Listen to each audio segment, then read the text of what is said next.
20 పూర్తిగా చీకటిలో గడిపారు.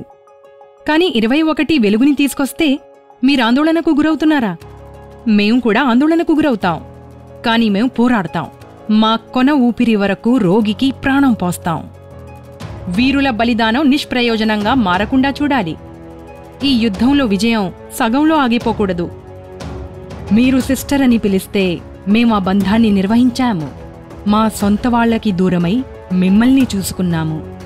ప్రపంచమంతా నిద్రించినప్పుడు మా బాధ్యత మేలుకొని ఉంది. 24 గంటలు 7 రోజులు చేసిన ప్రార్థనలు మందులుగా మారాయి. మా ప్రార్థనలు వృధా కాకుండా చూడాలి. ఈ యుద్ధంలో గెలుపు సగం కాకుండా చూడాలి. కంగారు పడకుండా తోవ చేసుకుంటూ మిమ్మల్ని అందరినీ హాస్పిటల్ వరకు చేర్చాం. అప్పుడప్పుడు అంబులెన్స్ ని హాస్పిటల్ గా మార్చి ప్రాణాలు బతికించాం. మీ భద్రత కోసం ఎండా చూడలేదు, వానా చూడలేదు. మాకు కూడా మరణ భయం ఉండేది. కానీ ఈ ఖాకి కర్తవ్యాన్ని మరవలేదు. ఆ తెగువ చూపించడంలో వెనకాడలేదు. ఈ యుద్ధంలో విజయం పూర్తిగా సాధించాలి. మన వాళ్ళని తిరిగి దేశంలోకి తేవడానికి ఎన్నో ఒడిదుడుకులు అధిగమించాం. కేవలం సరిహద్దు నుండే కాదు, నగరాల్లో కూడా అందరికీ భద్రత చేకూర్చాం.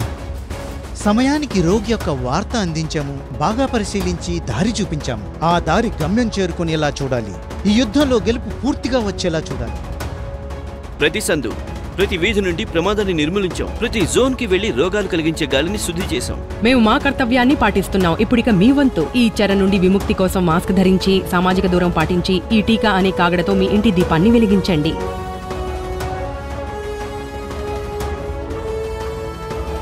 వీరుల బలిదానం వృధా కాకుండా ఈ యుద్ధంలో గెలుపుని పూర్తి చేద్దాం. చీకటి నుండి బయటికి వచ్చి టీకా వేయించుకుని ఆశలని వ్యాప్తి చెయ్యండి. నా భారత్ కి టీకా వేద్దాం. మ్యాన్ కైండ్ ఫార్మా యొక్క ప్రయత్నం.